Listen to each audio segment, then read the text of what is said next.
Hello everyone, my name is Timothy Joseph. I'm the one that run Learn Physics Mathematics Facebook page. In this video, I'm going to teach you capacitors in series. I've done a video lesson about the capacitors in parallel. If you have not seen that video, please search for it on my Facebook page and watch it for a proper understanding. So let's begin this lesson without wasting much time. First thing that I need you to understand is that components in series store the same charge, unlike the components in parallel, which store different charges. Take a look at this circuit. We have the capacitor 1 and then capacitor 2 connected to a certain battery. The battery is connected to the left-hand plate of capacitor 1. When we say that components in series store the same charge, how is this possible? The battery is connected to the left-hand plate of capacitor 1 and to the right-hand plate of capacitor 2, just like what you can see from the circuits. And then the electrons transfer from the negative terminal of the battery to the left-hand plate of capacitor 1, and then from the right-hand plate of capacitor 2 to the battery as well. The transfer of electrons takes place to the left-hand plate of capacitor 2 from the right-hand plate of capacitor 1. But there is no transfer of electrons to either of these plates from the battery. Therefore, we can say that each plate stores the same magnitude of charge Q, so the total charge stored is the same, is Q, it is the same. I'm sure this is clear. So let's take a look at the combined capacitance. The combined capacitance. So for two or more capacitors of capacitances in series, the combined capacitance is given as this. Let me write it on the screen for you to see. So the combined capacitance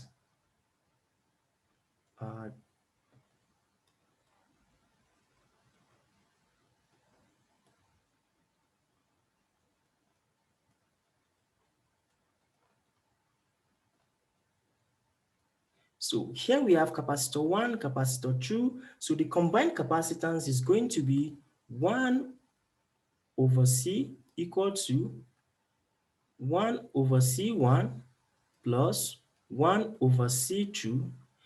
If we have more than 2 capacitors, let's say we have up to 3, it is going to be 1 over C3. And if we have up to 4, the same thing. So let's just put it as this. So plus this. So this is the equation that we will use to calculate the combined capacitance in series.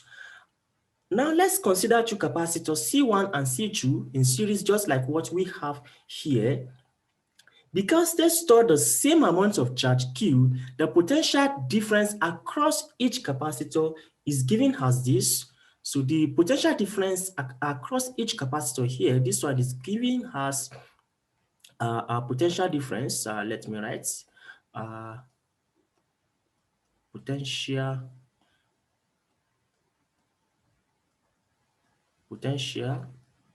difference across each capacitor is given as this. So we are going to have V1 equal to Q, the charge, divided by capacitor 1. This is for capacitor 1. And then for capacitor 2, the potential difference is going to be this, Q divided by C2, that is capacitor 2. So the capacitors are in series, so the total potential difference will be, total potential difference, since they are in series, so we can say that total potential difference will be V equal to V1 plus V2. Yes. Therefore, we can boldly write it as this, V equal to Q over C1, yes, plus, Okay, let me bring it this side. I was trying to save space, but we have enough space. Equal to Q over C1 plus the charge over C2. Yes, so this is going to give us the total potential difference. This is total potential difference. So don't forget the combined capacitance is given as this, and then potential difference is given as this. So we are going to use this equation. Please take a look at these equations and study them. They're very simple to remember. So let's consider some examples.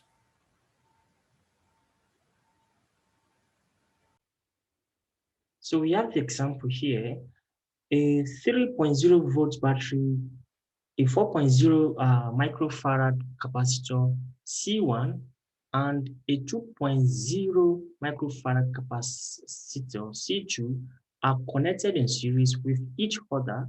Calculate one, the combined capacitance of the capacitors. B1, the charge stored on each capacitor, and then B2, the potential difference across each capacitor. Yes. Look at the diagram here. So this diagram explains what we have in these sentences. So let's just quickly solve this problem without wasting much time.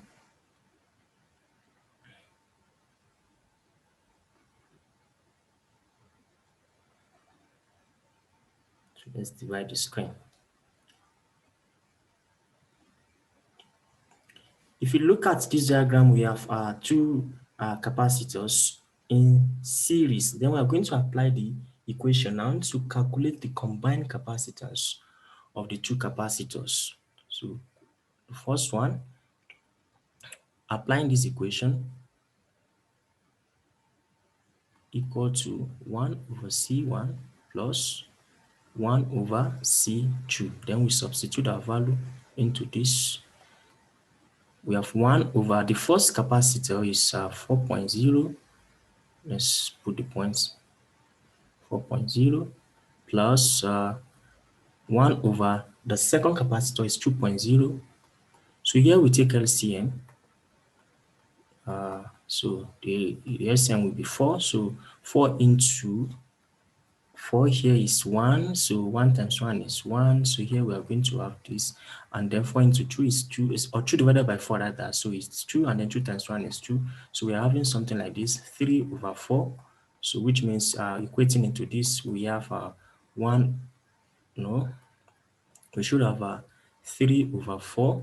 Then therefore we can say our capacitor here. So when we cross multiply, so we should have something like this, C equal to, our capacitor is going to be 4 over 3 here.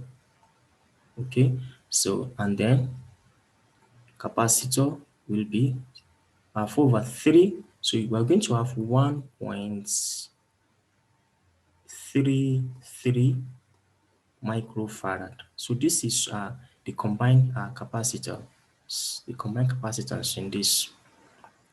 Okay, let's take the second problem and solve.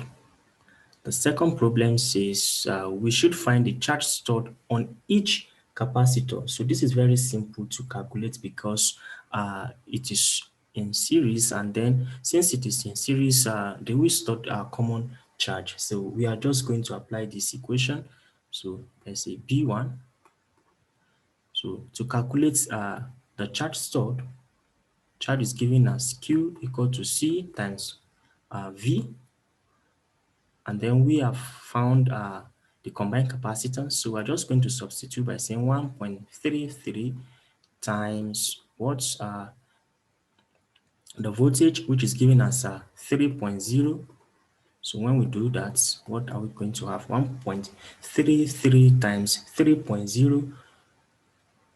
What is the value? Okay, so we have 4.0 microcoulomb. So this is the charge stored by each of these capacitor. And then the last problem.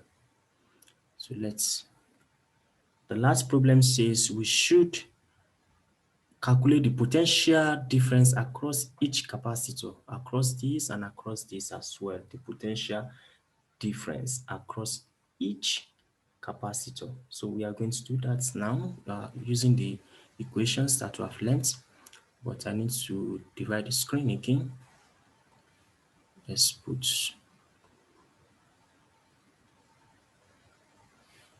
okay.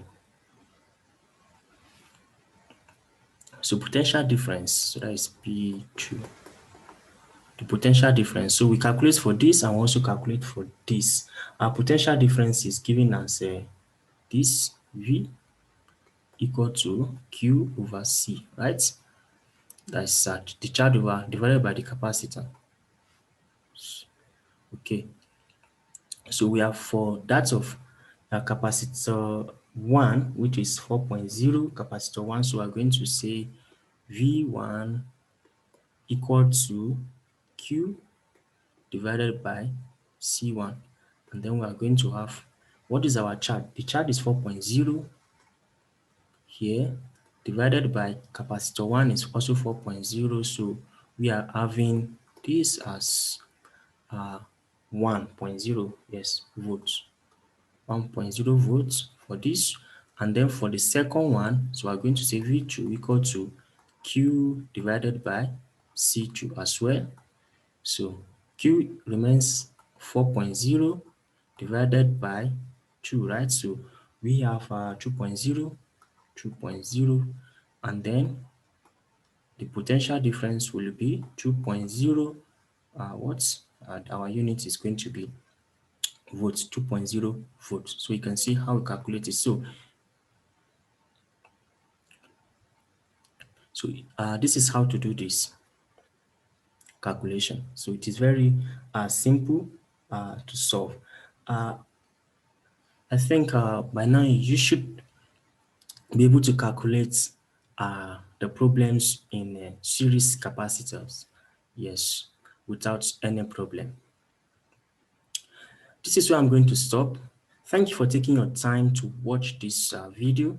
Please do like this video, share it, and don't forget to also follow my page for more video lessons if you have not done that. And for those of you who don't know, I also teach mathematics and I have a YouTube channel for that. So go to YouTube and search for Past Mathematics channel and subscribe to my channel, Past Mathematics channel. So when you go to YouTube,